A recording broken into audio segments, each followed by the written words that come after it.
नमस्कार साथियों, मैं हूं राहुल और स्वागत करता हूं आप सभी का आपके अपने YouTube चैनल चाणक्य एजुकेयर पर।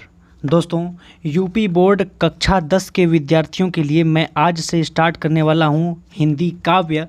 और हिंदी काव्य में ये जो दिखाई दे रहे हैं आपको, सबसे पहले अष्टछाप के सबसे दिग्गज कवि जिनका नाम था सूरदास जी, सूरदास जी के जीवन परिचय को यहाँ पर हम लोग देखेंगे।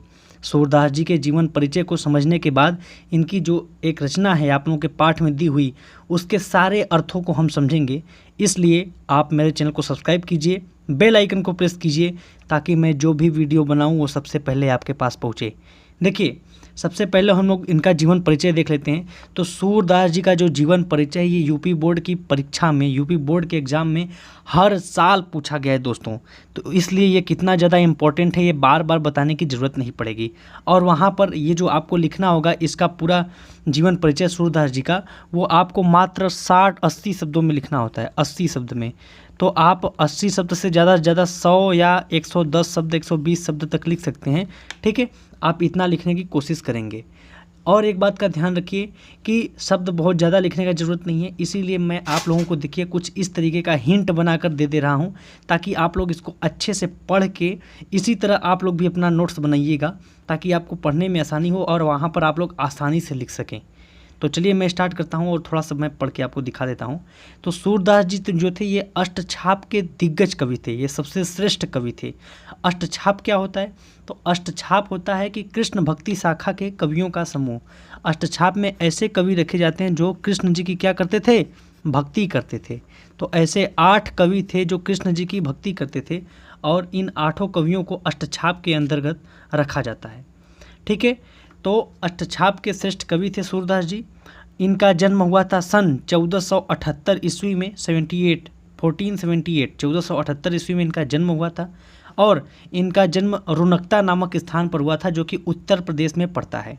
तो उत्तर प्रदेश के रुनकता नामक स्थान में सन 1478 ईस्वी में अष्टछाप के दिग्गज कवि सूरदास जी का जन्म हुआ था। इनके पिता का नाम था रामदास सारस्वत। इनके पिता का क्या नाम था? रामदास सारस्वत। ठीक है, आप लोग हूबहू इसी तरह ये तीर बना कर लिखिएगा। ये तीर आपके दिमाग में धसेंगे, आपको अच्छे से याद रहेंगे। ठीक है, आगे इनके गुरु का नाम था वल्लभाचार्य। ठीक है, वल्लभाचार्य इनके एक पद्य को सुन लिए थे और उनसे बहुत ज़्यादा प्रसन्न हो गए थे। तो बाद में सूरदास जी ने इन्हें ही अपना क्या बना लिया था? गुरु बना लिया था। तो सूरदास जी के गुरु का नाम क्या था? वल्लभाचार्य। सूरदास जी जो थे ये घर से दूर हो गए थे, पहले बचपन में ही घर से दूर होकर अपना गऊ घाट पर जाके विनय के पद गाया करते थे, यानी भगवान की भक्ति करते थे और अपने भाषा में जो भी वो रचना करते थे उसको वो गाया करते थे।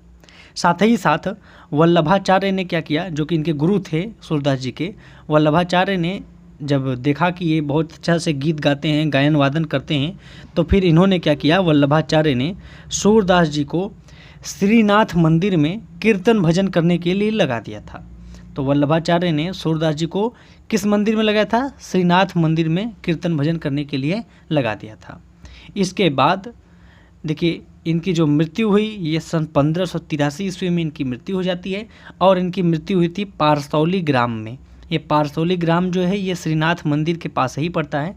तो सन 1583 ईस्वी में इनकी मृत्यु हो गई। इनका जन्म हुआ था 1478 ईस्वी में, यानी कि ये 105 साल की लंबी आयु तक जिए थे। सोचिए दोस्तों आप लोग कि ये कितना दिन तक जिए थे।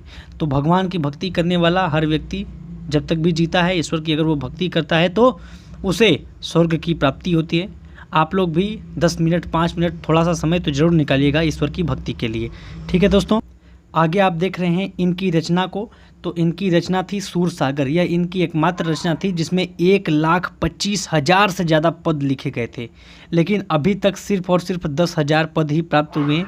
बाकी सारे पदों में दीमक उमक लग गया होगा, समझ रहे हैं आप ना, इतना दिन तक वो सुरक्षित नहीं रह पाया होगा और बाकी सारे काव्यों में इनके ख़त्म हो गए समय के साथ। वो रात का समय है दोस्तों, तो कुत्ता उत्ता भौंक रहा होगा, इसके लिए मैं माफ़ी चाहता हूँ। चलिए आगे देखते हैं। तो इनकी एकमात्र रचना थी सूरसागर, जिसमें 1,25,000 से भी ज़्यादा पद थे और अभी तक केवल 10,000 पद ही प्राप्त हुए हैं। और सूरसागर से ही 2 रचनाएं इनकी निकलती हैं, एक का नाम था सूर सारावली और दूसरे का नाम था साहित्य लहरी। ठीक, तो यह दोनों इन्हीं की रचना है, सूरदास की रचना है।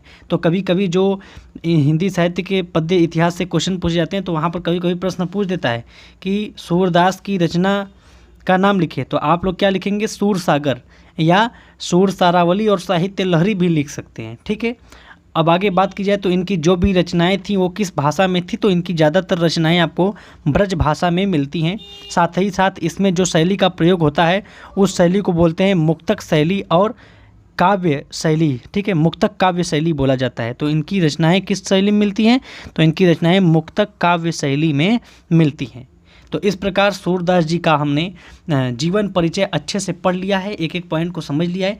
आप लोग भी अपना नोट्स बनाइएगा और इसी तरह एकदम बारीकी के साथ एक एक शब्द मेरी तरह ही नोट करते हुए चलिएगा। एग्ज़ाम में डेफिनेटली आप लोग बहुत अच्छा स्कोर करेंगे और हिंदी में सबका जो हमारे चैनल से पढ़ेगा उसका 85+ तो आएगा ही आएगा।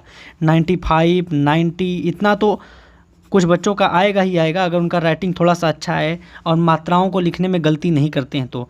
लेकिन कमज़ोर से कमज़ोर बच्चे का भी 85+ नंबर आएगा। ठीक, तो चैनल को सब्सक्राइब कर लीजिएगा, चाणक्य एजुकेयर, जिस पर आप लोग ये वीडियो देख रहे हैं। और चूँकि हमारा चैनल नया है तो अपने दोस्तों के साथ भी साझा कीजिए, इस चैनल को बताइए, ठीक, ताकि हमारा हेल्प हो सके। मिलता हूँ आपसे अगले वीडियो में। जय हिंद, जय भारत, वंदे मातरम।